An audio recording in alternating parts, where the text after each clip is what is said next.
Hello everybody, welcome to another video. This is Hudson and I'm going to show you guys the basics of how to do Raptor. So Raptor is a software that is free and you can download it. The link is going to be down in the description. And today we're going to show you guys the basics of how to learn how to deal with algorithms. That's what Raptor is really used for. I would say it's more used for like the intro beginning of learning how to code and is really important to kind of learn, especially in like beginning classes like computer logic classes or intro to software development classes, etc. And you'll be using this a lot if you are introing or being able to learn how to code. So this is something to really get into the habit, is going to learn how to basically dissect a problem and using your abilities and your problem solving skills to solve it within your time span or within your knowledge. So that's why Raptor is a very important software to get used to, especially in the early stages of learning how to code. And that's why I figured it'd be a good point to start at. Then we'll get into Python, etc., etc. But if you do want to learn any type of languages, or if you're interested in watching these type of videos, please go ahead and let us know in the comments. I'm a great teacher, and I plan on making a good amount of coding videos on this site, on this channel at least, and let's have some fun. So let's get right into it. I started opening up this Raptor project, and if you do have one screen, go ahead and do like a setup like I am. It's a lot easier, and it just fills up your screen, so it's a lot easier to see. Once you see like your first ever launch of Raptor, it's going to start out in a small little circle. It's kind of annoying. I up mine to 150%. Usually it starts at 100, and it's very hard to see. And today we're only going to be working with assignments and outputs. Next videos we'll be doing more about inputs and stuff, and then we're kind of dissecting this whole thing so I don't overload you guys with information. So today we're going to start out with a problem. So let's say that Sally has two numbers that she wants to add together, and she's having a difficult time doing it in her head or even on paper. And she would say that she wants to go ahead and say, you know, this would be a great time to work on my programming. And she wants to go ahead and interpret those two variables inside of a system that can go ahead and add them all together, which is a good operation for Python. It's usually what it's made for. It's a thinking process. So first, we're going to go ahead and start out with assignments. So assignment is used for basically interpreting what kind of variables. You can use it as like defining something. So like, let's say for instance, her first number, we're going to call it num1. And the reason why is it's easier and it's the first number that we're going to be working with. Let's say that first number is going to be 47. And let's say that's her first number. So we go ahead and press done and OK. And it shows that 47, the integer, was assigned to the variable of number 1. Let's say we want to add another number. Let's say here number 2. Double click, sorry about that. Let's say number 2, we'll do num2, is going to be associated to 57. So we're going to be adding together 57 and 47. So let's say numbers. Now we see that the integer 57 is assigned to number 2 variable. So now that we have our variables announced and declared, it's a good starting point to go ahead and open up another assignment to do the whole process. So yeah, we want to go ahead and add it, but you're also thinking, how are we going to do that? Like, I'm so dumb or something. Like, no, this is why we're doing this. This is a good walking point, and it teaches you how to be able to work with algorithms and learn how to set your own variable. It's a good point. It's a good starting point for Python because you do have to declare your variables, aka number 1 or number 2, for any type of projects. And I do it all the time. It's a little different, but it's the good stepping stones for it. We want to learn how to work with it, right? So we want what's the whole point with this? We want to find the sum, right? We want to find the sum between 47 or with 47 and 57. So we're going to call our last variable sum total. And this is another lesson I'm going to teach you guys in coding, especially, is when it comes to the early stages of coding, it's a good time to get used to adding a capital letter for your second word. So we want to make sure we basically declare a variable in the smartest way possible. So you see that I basically dumbed it down and did num1 to basically show, instead of typing out number 1, I did num1 because it's a good variable. It's short, it's simple, it's understandable. And same for sum total is sum total. We want the total of the sum. And I put total bigger because that is the most accurate word that we're looking for. And it's important to get in the habit of using this expression, is adding the capital letter for your second word. So get used to that. It's 100% useful. And it's something that your professors or teachers are going to require at the beginning of your classes. So what we have is we have a new variable called sum total. Sum total is going to get the sum of num1 and num2.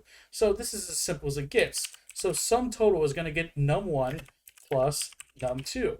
And this right here, once we press done, is going to show that the sum total variable is going to consist of number 1 and number 2. So it's going to consist of 47 plus 57. And that right there, we just did our first assignment, and you can pat yourself on the back. It's a great experience and it's a great time because you created your first ever technically application. So wow, we want to output it, right? So that's the whole point. Is what we can do all this math, but it's not going to show up. It's useless without outputting and telling us the answer. We have the whole. We have our variables. We have our declarations and stuff like that. We have our assignment. We have our basically our function of what we're going to be doing. We need to output it so now we can see what kind of what the answer is. So for the output, this is another lesson I'm going to teach you guys, especially in early education when it comes to computer science or any type of software development field, is you can use double quotes or single quotes.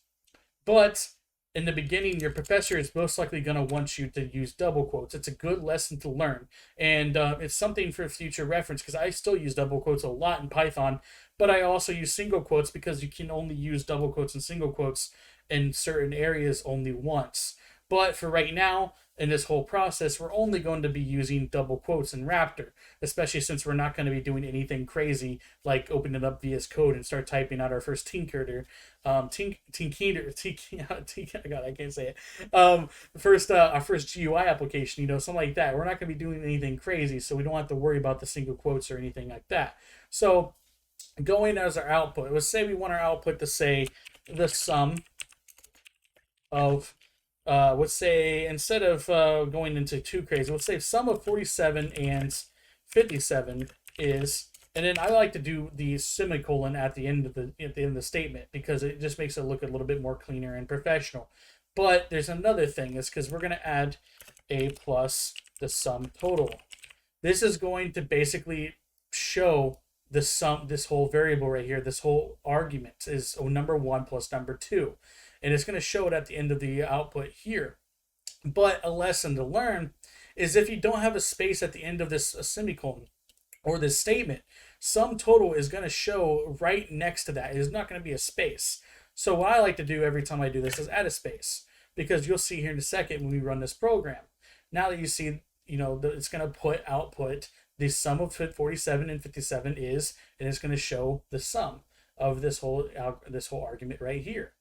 And let's go ahead and run this up here. It's going to run through start. It's going to see our declarations, and it's going to pop up saying the sum of 47 and 57 is semicolon space 104. That is correct. And as you can see here, adding that space at the end of our text is going to help separate our statement and also our variable, our argument. And that helps a lot, and it's something to get used to, especially with people that are starting to get into it, and also for people that are in school or whatever. Professors can be picky, and I understand. And I had problems with this whole situation at the beginning. My professor actually docked points for using single quotes instead of double quotes, and so that's why I tell you it's a very good. You can't be wrong when you double it out. And that's something I live by, and of course I don't live by it now, but it's something to get really into, especially in the early stages of coding. So now that we created our first ever application, technically we did our first ever thing is declaring number 1 and number 2, and we found sum total from adding number 1 and number 2, and then we outputted the sum of 47 and 57 is, and then we added the argument of the variable of plus sum total, and now look, it displays basically the math that we had in this whole situation right here. This is an early stage thing. It's not going to be this easy the whole time, trust me. I just didn't want to get too in depth on the first video, so I just wanted to show you guys basically how to declare variables and how to do any type of arguments or any type of mathematical stuff. You can use this whole thing. So if you're working with me right now, you can take this whole application right here, and you can just, instead of saying sum total, you could do subtraction, so subtotal. And instead of adding, we'll subtract, like this, and we'll call this sub. And so now we have subtotal. So, and then we want to make sure we the sub of 47 and 57 is, and then here we go. It's gonna, we play this again.